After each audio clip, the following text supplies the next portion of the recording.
Hi, good evening, and welcome to my daily live session on various topics for execution excellence from my toolkit.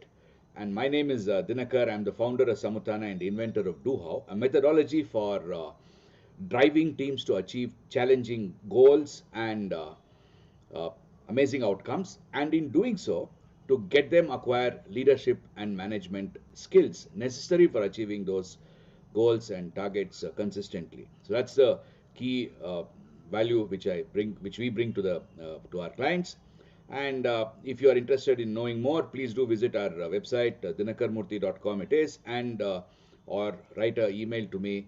Dinakar at samutana.com is my email ID. So with that very brief introduction, let me directly jump into today's topic of swim lane diagram. We have been talking about this since Monday. My first day was on explaining the introduction to swim lane diagram, what is the content of a swim lane diagram, and after that spoke about the application of swim lane diagram. And yesterday I discussed about the cons or negatives of the swim lane diagram. To just give you a very quick recap, swim lane diagram basically is a visualization of the flow of any indirect function. I am talking about mainly the offices which don't have any production and product to really talk about. They are basically supporting the production. That's why they call it as indirect functions. And there, the main flow that happens is information or documentation or paper or decisions or something of that kind. So that can be visualized using the swim lane diagram, which comprises of the stakeholders involved, the process steps involved, the inputs for each step, the output from each step, the start criteria for each step, the end criteria for each step, then the turnaround times, the touch times, the lead times, the query times, and what kind of queries are being done. So these are all the various information which gets visualized when you do a swim lane diagram. And where can it be applied? First is to make sure that everybody is on the same page as far as the overall process is concerned, end to end, to really look at who is passing the baton to whom. See, any business activity, be it in indirect or direct function, is like a relay race. You're constantly passing the baton to the next person for that person to run and complete the race. Now, when that is being done, in the relay race, we can have a look at the baton much easily. It's not difficult at all. Whereas in the industry, it becomes very, very obscure. It is very, very abstract. You really don't know what the baton is at all. And in fact, in one of our workshops, DoHow workshops, we have a game for passing a baton. It is basically some object which you cannot touch by hand, but you need to keep passing along in the entire circle so that it goes from each participant to participant till it comes back to the first participant, and we start taking the time for that. And then it becomes more complex when you're trying to pass multiple objects. And objects could be going in reverse direction, forward direction, so it becomes really fun. And there you look at it, there is something which really is very, very interesting. Similar to what happens in the relay race, each participant is always waiting for the next participant to give the product or that particular object to him. So he's basically going to pick it up. He's not really sitting there idling for the object to come to him, but he's actively involved in trying to pick up the project, pick up the particular object. And that's something which physically happens. And the timing is something miraculous. From the first round to the last round, when we conclude, the speed at which they work gets enhanced by almost 10 times. And that's something which happens with every group that I have done. And see, like I said, DoHow is all about experiential learning. And that learning itself gave rise to a phenomenal output in one of our workshops with a large multinational company. They went on to tell that, look, sir, we need to have what is called as a full kitting checklist, one for receiving the material and one for giving the material, so that we are clear what we get is to our satisfaction, and what we give is to the satisfaction of the next person. So that is the outcome. And they did that, implemented it. Their lead times got reduced, and they achieved marvelous results at the end of that particular financial year, which was unfortunately before COVID hit us. So after that, they have still been struggling to reach that level of performance because of the market situation, external conditions, not internal conditions. So this swim lane diagram describes how the baton is passed from one function to the other function. That is the key usage. Therefore, the current reality gets visualized very easily using swim lane diagram. The second is, like I explained in the earlier example, mindset and culture gets changed, because once you are working with swim lane diagram, you start looking at the entire situation from different filters, from different glasses, from different perspectives. Therefore, you start understanding why the other person is behaving in whatever way the other person is behaving, and so that you could ensure that his needs are met without much discussion. So that's the whole application of swim lane diagram. Then after that I spoke about the negatives. That one is the entire cross-functional team is mandatory, otherwise it doesn't make any sense. For that I said, suggested that you could book it in advance so that everybody is present. Then the next is process data may not be available readily, and for that I said the ideal way of doing it is to have a kickoff meeting and then start talking about what kind of data needs to be collected before we really meet up. Then it becomes more effective. Then the visualization of the entire flow can be quite challenging is the next difficult negative. And for that, it is important that one has pin boards. And I suggested yesterday that we could use the meta plan concept, where you use colored KG cardboard slips. And on that, you write and pin it onto the pin board. So it becomes more like a fun, and at the same time, you are building the swim lane diagram. And finally, the vulnerability risk. And for that, the mitigation would be to do this top down. From the top, get the message very clear that we are doing this to ensure that the overall improvement happens. It is nothing to blame any function or any individual. So therefore, everybody needs to be open and be frank in what's happening. So let's jointly try to see how to improve the entire system. So that's something which is very, very important. So these were the cons, and a very quick recap. Along with that, the example of the passing of the ball without touching, passing of an object without touching.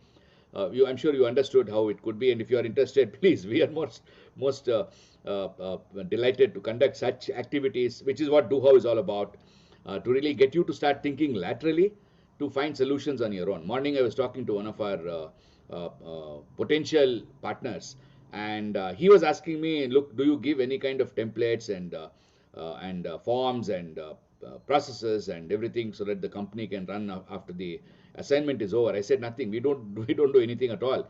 We basically get people to think and do those things so that the entire thing is done by them. So it's basically their own baby. They have done it in their own hands. So it continues. There is no need for us to keep on verifying whether it works or not, because it's their baby. And once it is done and they're convinced that it is going to work, they'll continue it. I've never had a problem of sustainability in whatever that we have done so far in the last 8 years. So with that recap and some general topics, let me go to the positives, which is not going to be that long. I'll try to make it short. First is, I said the clarity of passing on the baton in a business process becomes obvious. That is the fundamental benefit of swim lane diagram. Already explained that.